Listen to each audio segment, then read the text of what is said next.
एक लड़के ने अपने बाप से कहा, पापा क्या आप अंधेरे में भी लिख सकते हैं? उसके पापा ने बेटे से कहा, हाँ बिल्कुल लिख सकता हूँ। लड़के ने जल्दी जल्दी बल्ब बुझा दिया और फिर कहा, ये लो, ये मेरी स्कूल की रिपोर्ट है, इस पर दस्तखत कर दो। एक पठान ने एक मौलवी से पूछा, मौलवी साहब मुझे ये बताएं कि जब हम जन्नत में जाएंगे तो क्या वहां पर नस्वार मिलेगी? ये सुनकर आगे से मौलवी ने जवाब दिया, अगर मिल भी गई तो उसको थूकने के लिए तुमको जहन्नम में जाना पड़ेगा। एक जगह पर एक ठेकेदार को काम मिला तो उसमें से एक फीसद रुकावट आ रहा था। ठेकेदार ने उसको रिश्वत देते हुए कहा, ये लें, ये मेरी कार आप रख लें। आगे से फीसद ने कहा कि ना ना, मैं रिश्वत हरगिज नहीं लूंगा, ये हराम है।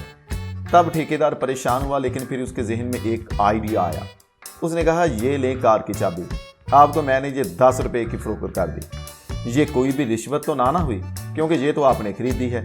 अफीसर कुछ दिन सोचने लगा और फिर एकदम बोला, हाँ ठीक है, लेकिन मैं तो फिर इस कीमत में 2 गाड़ियां खरीदूंगा।